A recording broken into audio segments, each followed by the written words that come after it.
Да, единственное, что, конечно, с монтажом у меня. Я смонтирую. Смонтируешь, да? Да, О, давай. Так, подожди, надо выкрутить. Кипяточек. Кипяточек выключим. наверное, самая приятная часть, да, у звукорежиссера. Я думаю, да. я Надеть думаю. петличку на девушку. Да. Правильно. Особенно если там сзади за юбочку надо. Да, за сисочку случайно Да. тронуть. Ну что, Все, давай, поехали. пишется. Итак, раз, два, три. Сначала для камеры все пишется. А мне куда смотреть? В ту или в эту? Супер. Ну смотри, как я здорово приготовился. Видишь, как я Ты пунктуальный. молодец. Как мы пунктуально все делаем. Итак, у меня в гостях Таня Исакова, московская модель. Таня уже второй раз в Америке. И я хочу просто, чтобы она рассказала о своем опыте и как на нее вообще повлияла Америка, в смысле вот модельного бизнеса. Так что, Тань, давай, начинай. Расскажи нам, вот ты приехала первый раз чуть меньше года назад, да? Вот. И расскажи, как эта поездка на тебя повлияла. В смысле, В ты Америку. можешь более конкретно? Более конкретно, вопрос как это задать? повлияло на твою карьеру модели. Хорошо. Ну, повлияло очень серьезно, если говорить кратко, потому что до этого у меня съемок за границей не было. В основном это были съемки в Москве, и причем я не знаю, то ли это среда такая, то ли это в принципе такое общее состояние страны, что качество съемок оно принципиально отличается. То есть если взять просто какого-то среднего даже любителя фотографа в Америке, то его степень организации, его, скажем так, количество и объем предметов, которые он использует для подготовки к съемке, они значительно обширней. Потом в Штатах у очень многих фотографов есть свои студии, либо студии, которые они постоянно арендуют, или, ну, то есть в целом вообще вот как только ты приходишь на съемку к среднему американскому фотографу, ты уже ощущаешь себя звездой. То есть это, в принципе, создает такое именно внутреннее состояние, настроение, что ты, ну, какой-то значимый. Вот. Плюс, в принципе, сама страна такая, что, ну, я буду говорить исключительно о том, как она на меня повлияла. Я не знаю, может быть, у кого-то будут совсем другие впечатления, но я, в принципе, путешественник, и у меня такая, можно сказать, работа — изучать и, ну, как бы впитывать все, что я вижу в другой стране. Вижу, слышу, обоняю, вкушаю и так далее.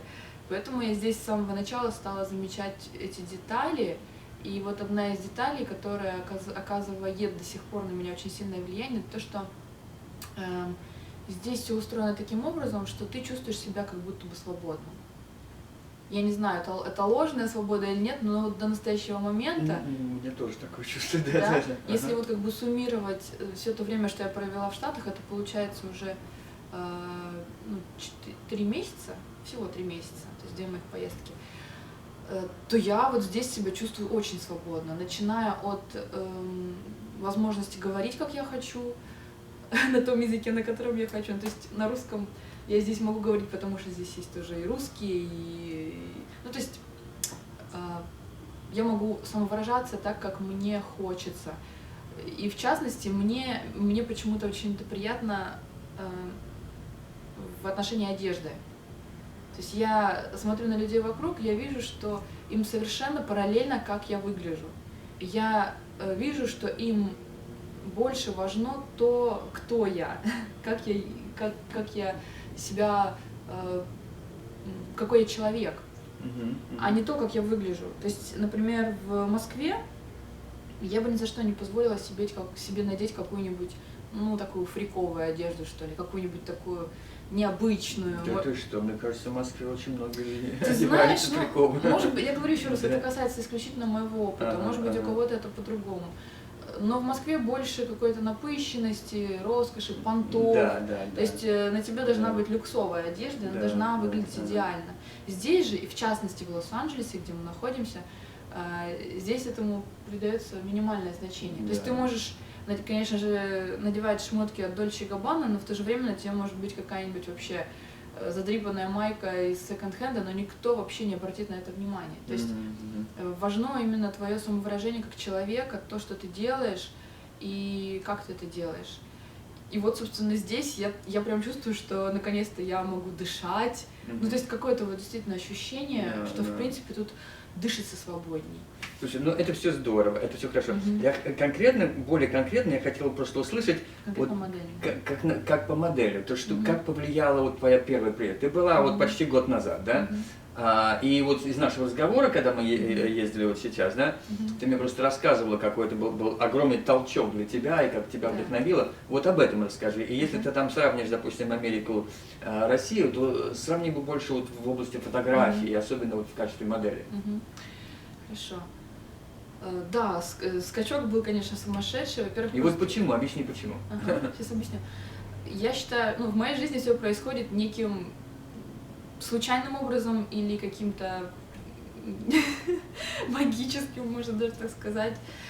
То есть дело в том, что я не принадлежу никакому агентству, я свободная модель, я сама нахожу фотографов или фотографы находят меня, а это значит, что вся ответственность за все на мне. Но у меня все происходит таким образом, что мне это не сложно, мне это в кайф, мне это приносит наслаждение. И поездка в Америку, она тоже произошла вот таким необычным образом. Я просто познакомилась с моделью, которая живет в Вашингтоне. Это с Катей, да? Да, Катя Званцева, замечательная модель, прекрасная мать 3 уже детей. Ага. Слушай, ну ты ее вот сама нашла, да? Да, я ее нашла сама. То есть ты поставила цель поехать в Америку? Нет, Нет? Я не ставила никаких целей. Интересно. Я просто всегда делаю то, что вот как бы я от души, так сказать. Я ее нашла просто в какой-то группе ВКонтакте.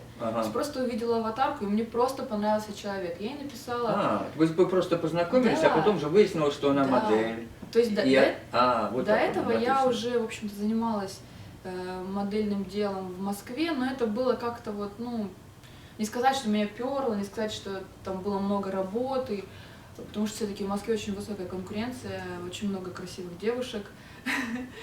И... Вот, кстати, интересный момент. Вот ты там чувствуешь, что там очень большая конкуренция. А здесь ты чувствуешь, что здесь большая конкуренция? Здесь конкуренции вообще нет. Вообще нет, да. Вообще нет. Но мне кажется, что здесь конкуренция это не ощущается просто потому, что такая гигантская страна, и что на всех хватит всего. Ну, с одной стороны, да, конечно, здесь просто реально, ну вот, красивые девушки, модели, большая редкость относительно того объема, так сказать, страны, фотографов и все. Поэтому, конечно, здесь для русских девушек лапа. Да, но возвращаясь вот к теме, вопрос, который ты задал, я познакомилась с Катей, узнала, что она модель, и у меня вдруг просто в голову закралась эта идея, а что если я попробую так? На тот момент у меня уже был опыт свободных путешествий, мы с моим любимым человеком путешествовали каждую зиму по Азии, путешествовали именно в свободном формате, то есть мы не использовали услуги туристических агентств, покупали билеты сами, более того, даже группы проводили и людей учили этому делу. Вот. И этот опыт мне очень сильно помог. То есть я понимаю, что если я доверяюсь, грубо говоря, всему пространству, то ничего плохого со мной не может случиться. И вот именно с этим отношением я решила поехать в Америку. Да, я получила визу, как ни странно, совершенно... В принципе, ничто не предвещало благополучного, так сказать, исхода этого процесса получения визы, потому что официально я не замужем, у меня нету недвижимости в России, я пока еще молодая и, в общем-то, перспективная девушка, то есть, в общем-то, потенциальный иммигрант. Но мне визу дали вообще легко, и я для себя просто поняла, что все, если я визу получила, значит, у меня будет успех, у меня все будет супер.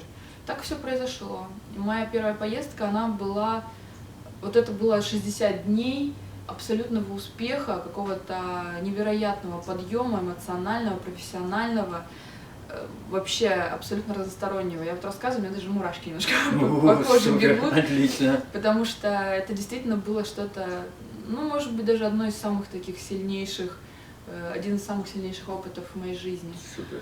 Да, я встречалась с разными фотографами, и что я хочу сказать именно вот по работе фриланс-модели.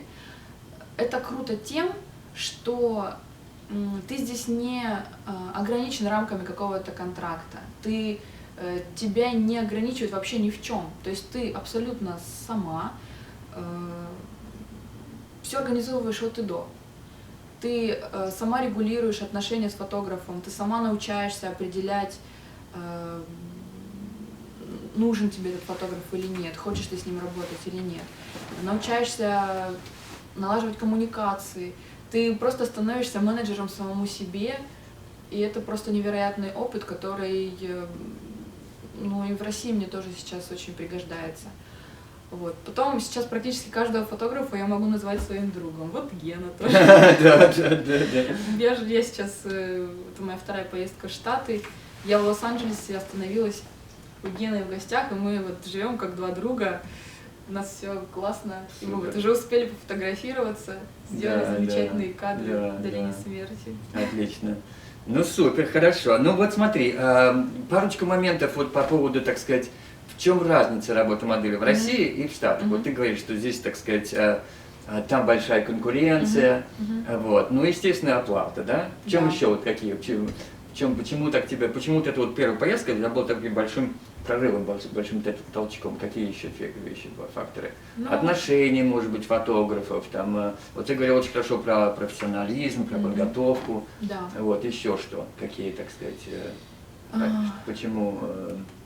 Я думаю, что это просто все в целом как-то работает. То есть говорить о каких-то деталях довольно сложно, потому что это не будет так восприниматься. Тут вот в целом подход. Такое ощущение, что есть общее ощущение, что здесь богато. Понимаешь? То есть я прихожу к фотографу, и я вижу, что что он занимается этим давно. Ну, я просто никогда не работала с фотографами, которые вот, ну, совсем прям вот любители. Таких нет. Кто пришел просто там с одной камерой, и меня вот так щелкает. То есть у меня все время получалось так, что или это у меня так, или это действительно так, что вот в Штатах, кто занимается фотографией, тот к этому подходит серьезно. Может быть, просто отношение как бы людей к тому, что они делают, более серьезное, может быть, в этом дело. Вот, то... Нет, общее ощущение такого более высокого профессионального уровня. Хотя я не могу сказать, что в России фотографы хуже, совсем нет. Очень много крутых фотографов, очень много действительно креативных, интересных людей. Но я замечаю, что в России очень много фотографов с понтами, которые считают, что платить модели это что-то вот, ну, вообще из разряда, ну как я буду платить модели, я же такой крутой фотограф. Хотя, ну, на мой взгляд, это, ну, работа идет с двух сторон. Нет такого, что там фотограф только работает, а модель там позирует, и это как будто бы вообще происходит без затраты какой-либо энергии. У меня после каждой качественной съемки ощущается такой прям явная эмоциональная усталость. То есть я понимаю, что я работаю там, конечно же, я позирую телом, но это больше эмоциональная работа, потому что я вхожу в образ, и это в некотором смысле актерская работа, это вот энергозатратно. Вот. Ну и, конечно же, естественно, оплата. Огромная разница, да. Вот давай конкретно, чтобы было интересно. Почему я не говорю про оплату? Потому что вот почему-то она теряется на фоне всех этих достоинств, и когда заканчивается съемка, я получаю такой офигенный опыт, я такая, знаешь, заряженная, и мне еще деньги дают, и я такая, вау, это мне. И меня это действительно, ну, до сих пор очень радует, потому что у меня еще не было такого, чтобы съемка длилась долго, и я бы ждала, боже, когда же это закончится, и мне дадут деньги. Вот. Конечно же, да, если говорить там о разнице курса рубля к доллару, работать в Штатах... Здесь средняя ставка модели, да, сколько? 100 в час, да, $100 в час. Ну, я не знаю, как средняя это или не средняя, я просто изначально себе такую ставку определила, пообщавшись с моим консультантом Катей. Отлично, да, вот. Да. И да, вот такая эта ставка работает, она мало, ну, есть фотографы, которые просят ее снизить, просят дискаунт, я даю дискаунт, если, например, фотограф хочет меня снимать полдня или день. Ну, чаще всего, если он снимает меня день, я говорю, окей, давай сделаем скидку. Если полдня, обычно этого не происходит. Супер, супер. Вот, отлично. Ну смотри, ты проехала по нескольким городам: Нью-Йорк, Вашингтон и Лос-Анджелес, да? Да. Вот расскажи, что тебе там, не знаю, запомнилось, или как что-то впечатлило. Ну, надо сказать, я же замечаю, что я немножко как американка говорю. Давай, все американцы такие, Нормально. Нью-Йорк очень хорош, очень хорош. Но опять же... Ну, это особенно по работе, да? Там да, хорошо пошло, я понимаю. Ну, мне немножко сложно об этом говорить, потому что я живу в формате go with the flow. У меня в прошлой поездке получилось, что очень много было букингов, заказов в Нью-Йорке. В Лос-Анджелесе как-то вот я наполовину отдыхала, наполовину снималась, но было не очень интенсивно. В эту поездку я прям вообще fully booked, я полностью забронирована. Вот сегодня у меня отменилась съемка, и мы все равно снимаемся. Да. Отлично. Нью-Йорк очень хорош, там очень много фотографов.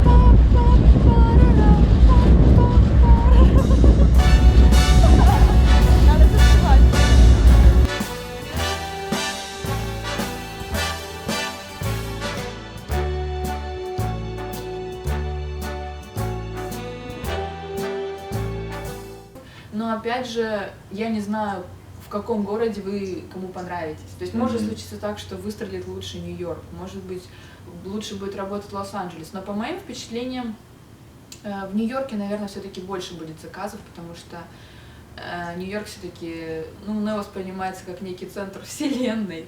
Там все люди всех национальностей, всех слоев общества. То есть это невероятно разношерстная планета Нью-Йорк. То есть очень такой разнообразный город.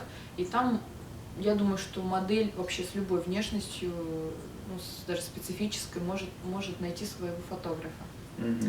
Вот. Лос-Анджелес, конечно, тоже работает, но я думаю, тут вопрос набора или наращивания связей, коммуникаций. Потому что в первую поездку у меня было как-то так слабоватенько, а в эту поездку мне уже говорят: ой, да, я хотела в прошлом году с тобой поработать, у нас не получилось, давай в этом году поработаем. То есть я нарабатываю некие связи, и вот дружественная, так сказать, атмосфера страны и дружественное отношение фотографов располагает к тому, чтобы сохранялись хорошие отношения, хорошие связи. То есть у меня не было такого еще, чтобы фотограф остался недоволен после съемки или сказал, ну или как бы там я видела, что он недоволен. У меня просто есть такая особенность, я всегда после съемки спрашиваю: ты доволен?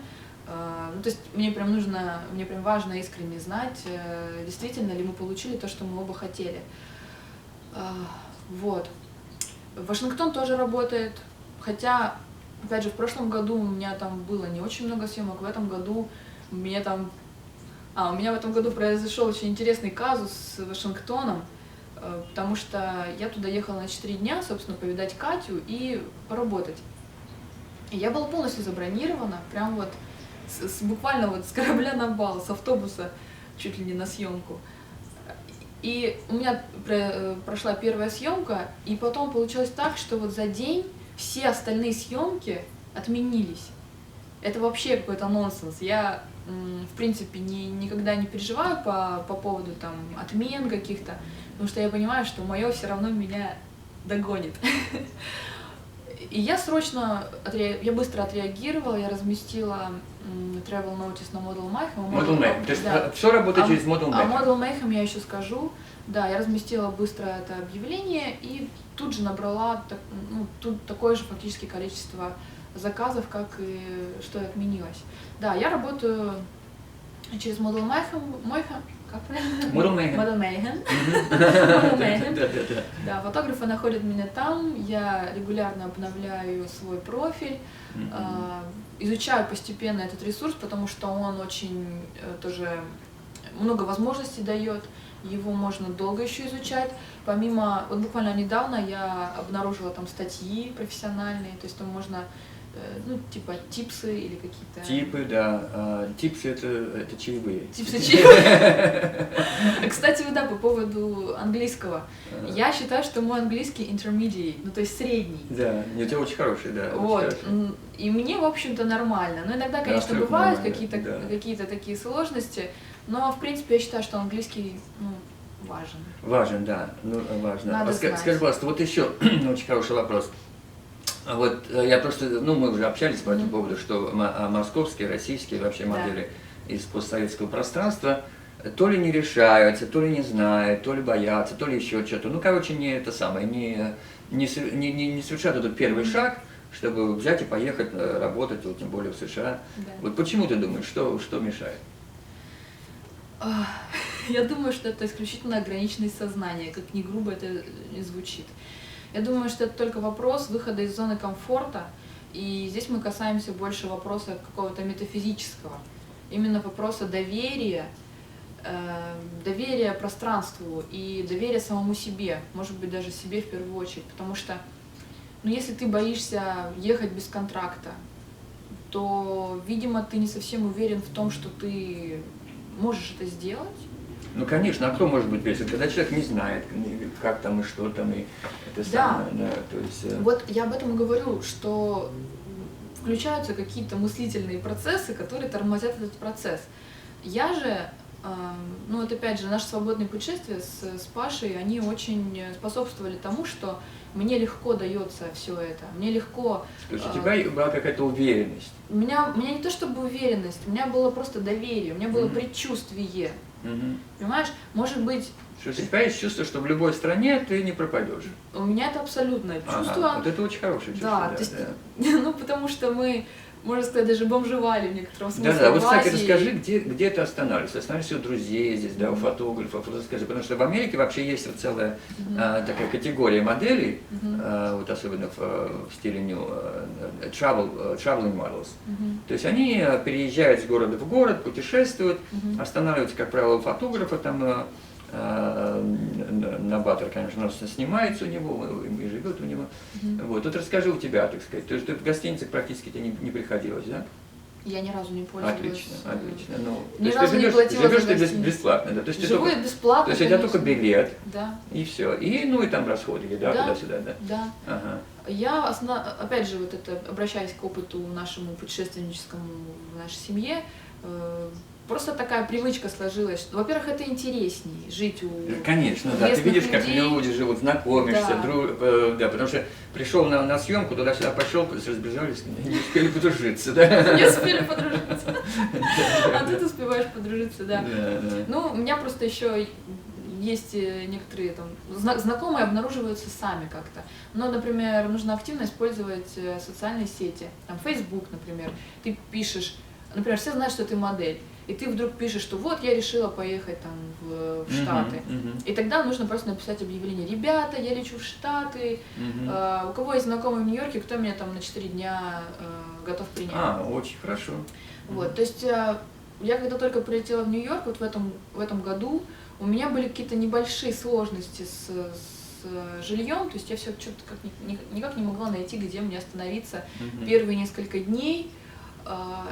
И я написала объявление на Фейсбуке: ребята, помогите, на русском и на английском, соответственно.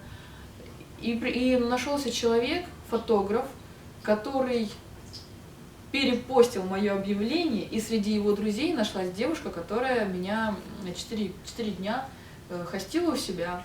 Супер, вот. Отлично. То есть тут, опять же, говорю, про доверие. Потому что для многих людей это, может быть, будет несколько странно, что это я буду жить у незнакомого человека, а вдруг там он, а вдруг там я. Да, вот, кстати, давай немножечко вот об этом, потому что иногда проскакивают какие-то то там какие-то слухи, что вот там какие-то там ужасные истории, там что-то какие-то сексуальные домогания, что такое, расскажи. Сексуальные домогания, моя любимая тема. Ну-ка, расскажи, да.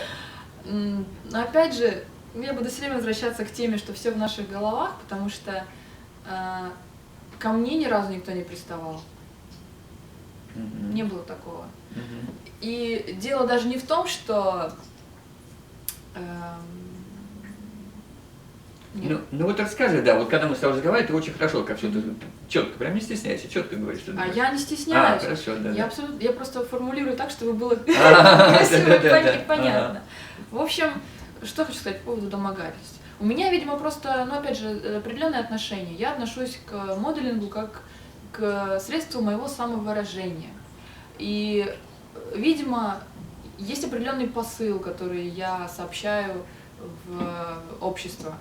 Посыл, который слышит фотограф. И я научаюсь определять, различать, у какого фотографа какие намерения. То есть это видно, во-первых, из профиля фотографа, потому что если у него, например, очень плохое портфолио, там какие-то непонятные позы, девушка, например, там голая и совершенно вот, ну, отстойная фотография, может быть, он снимает порно, и он как бы хочет вам тоже это предложить со временем. Или, например, ну что еще? Во время съемок у меня просто вот изначально отношение к фотографу как к другу, потому что я понимаю, что большинство фотографов мужчины, и вполне возможно, что возникнет какой-то интерес, какая-то тяга, но я сразу, именно за счет внутреннего отношения, расположения, я даю ему понять, что я в первую очередь друг. Конечно же, у него может быть какой-то интерес ко мне, как к женщине, но я просто стараюсь быть дружелюбной и как бы не... Как, знаете, есть такая поговорка: сучка не захочет, извините, кобель не вскочит. Это абсолютнейшая правда. То есть, как вы себя поведете, так к вам будут относиться фотографы. Поэтому, когда девушки мне рассказывают, ну, когда я читаю такие истории о том, что «Ой, да он пристает ко мне», я понимаю сразу, что это не с одной стороны происходит. То есть явно у нее там или были страхи по этому поводу, а страхи, понятное дело, они притягиваются и реализуются обязательно. Либо она сама этого хотела. Ну, в принципе, в этом, может быть, нет ничего плохого, если вы не замужем, у вас нет никаких там возлюбленных в России, откуда вы едете. Может быть, это даже и нормально. Нет, ну всегда в рабочих каких-то ситуациях возникает роман, в любых, там даже офис, там секретарша, начальник, там кто угодно. Ну, у меня просто не было таких романов, потому что у меня большой роман в России, у меня все хорошо в этом смысле. Да. Ну это, конечно, да, но как ты говоришь, то есть если нет первоначально какой-то посыла, вот, какой-то химии первоначально нет, так оно и у тебя совершенно человек заметил, у тебя вот очень такое, очень так чисто профессионально, холодный, совершенно вот ты не излучаешь вот какой-то такой, ты очень красивая, сексуальная, да, но эта сексуальность, она какая-то не открытая, какая-то не притягивает, она не...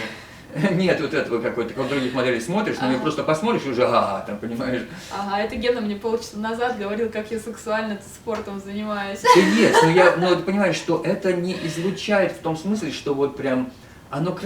Не способствует, не приводит к действиям. Да, оно просто вот визуально, но психологически оно не включается, да, не включаются какие-то эти самые контакты, да. Ну потому что мне просто это не нужно. У меня нет такого намерения. А все реализуется в соответствии с намерениями. Вот и все. У меня вот я сейчас после Лос-Анджелеса буду возвращаться в Нью-Йорк, я буду сниматься с фотографом уже 3-й раз за этот месяц. И я понимаю, что он меня, скорее всего, хочет снимать еще раз не только потому, что я классно позирую, а еще потому, что у нас установился хороший контакт.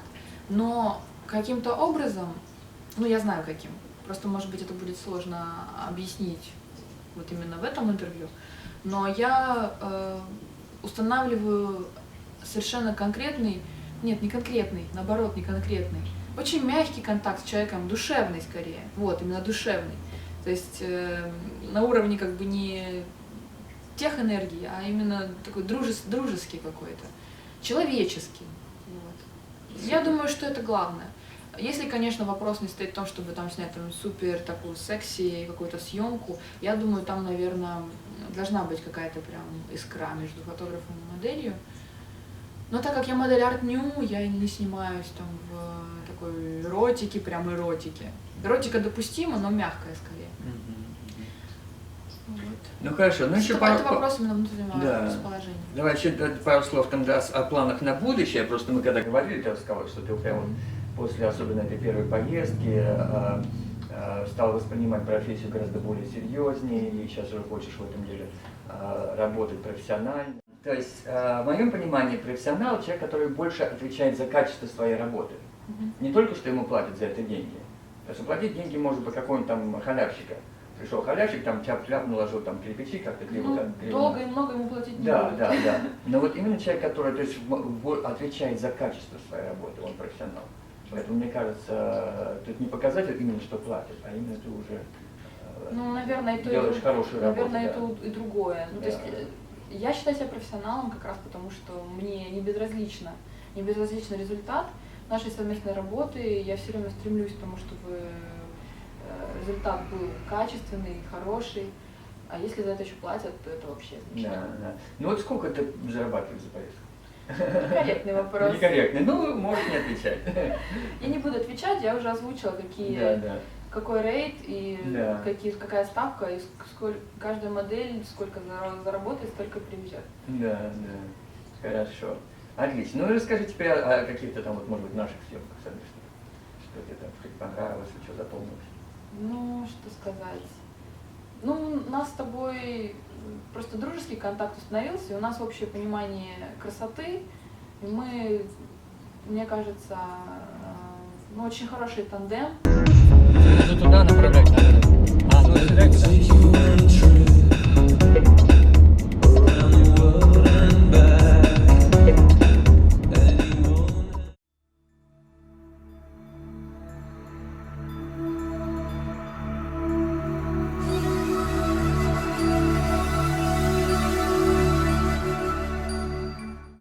Ну-ка еще поближе.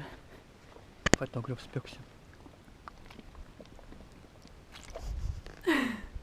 Да мы тут все, как жареные селедки уже. С тобой легко работать, и ты очень творческий, креативный. И вот какая-то есть у тебя такое качество, ну ты видишь, вот, это очень важно. То есть мы можем ехать, увидеть какое-то место, и мы оба ощущаем, работает оно или нет. А иногда бывает так, что я стою, я позирую, и я не могу понять, что ты ничего не говоришь. А ты говоришь, нет, не работает. И я такая, действительно, не работает. И мы садимся в машину и едем дальше. То есть вот такое на уровне интуиции, наверное, чувствование, понимание того, что в результате будет красивым. И нужно вот опять же тут доверяться в некотором смысле. То есть ты умеешь это делать, ты находишь такие места, и все же вот я вспоминаю твои слова, ты сказал, что ты 20 лет занимаешься фотографией, и до сих пор не можешь понять, что делать фотографию, ну, что является как бы критерием хорошей фотографии. И ты сказал, что это в первую очередь, наверное, эмоции. То есть если есть эмоциональная какая-то, что-то эмоционально задевает твою фотографию, то значит она работает. И вот мне нравится, что ты в фотосъемки именно так подходишь к этому делу. То есть ты просто как бы чувствуешь, работает или не работает. Вот. Я рекомендую Геннадия. Да, нет, ну спасибо большое, очень хорошо, конечно, замечательно рассказал. Я просто имел в виду больше о наших поездках, там что-то такое. Ну хотя это тоже очень прекрасно. Ну ты это можешь вырезать, если хочешь. Да, не, нормально. Да. Поездки замечательные. Я, можно сказать, ради этого прилетела в Лос-Анджелес. И абсолютно довольна, потому что но тут опять же нет никакой речи о деньгах, Геннадий мне не платит, я Геннадию не плачу. У нас чисто такой, я даже ТФП это не назову, потому что ТФП это скорее термин такой, ну, профессиональный. А мы, у нас скорее какая-то такая дружеская вылазка произошла.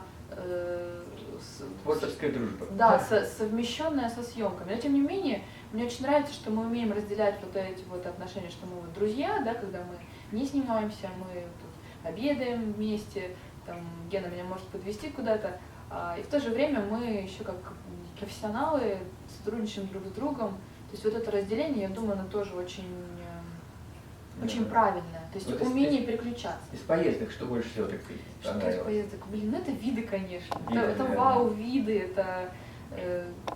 Мне больше всего понравилась эта съемка, когда мы уже собирались останавливаться на ночлег и решили проехать там чуть-чуть дальше намеченного места и обнаружили высохшее озеро, и там как раз солнце заходило за горы, и прям такой свет был волшебный. И я вышла в пледе пледе такого же фактически цвета, как эта высохшая земля, потрескавшаяся.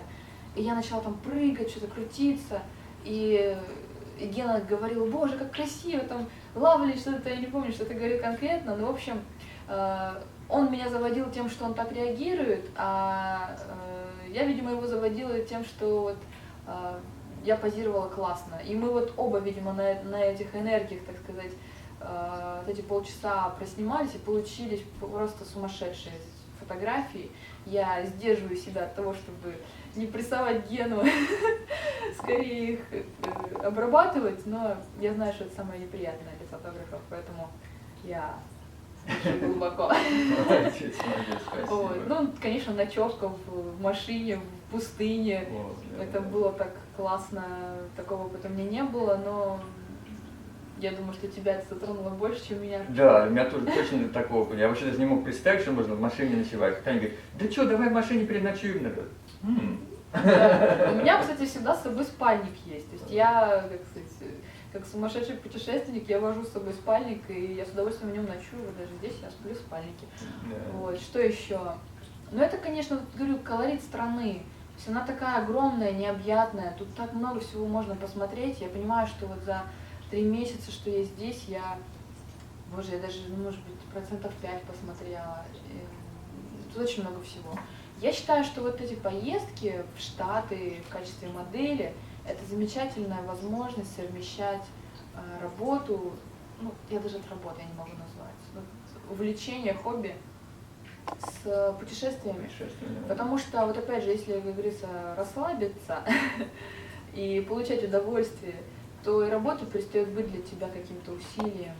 Но потом я, правда, не могу называть это работой. Мне настолько в кайф, я настолько балдею от того, что я могу наблюдать за тем, как по-разному фотографы видят меня, насколько выразительным может быть вот этот язык фотографии. И потом вот это чувство, когда ты... Ну вот моя главная какая-то миссия, что ли, или как я себя ощущаю в качестве модели, ну, в Штатах я себе дала что-то вроде такой внутренней установки, что я являюсь неким языком, которым говорит фотограф. То есть если он меня выбрал, значит он видит, что я смогу выразить что-то, что он хочет. То есть я позволю ему говорить другими словами. Вот. Отлично. Спасибо, Танюш. Вот. Удачи. Я очень рад, что тебя так вдохновляет поездки, так сказать, в Штаты. Вот. И надеюсь, что у тебя будет прекрасный, изумительный, долгий полет. Спасибо. Всем Отлично. удачи. Пока.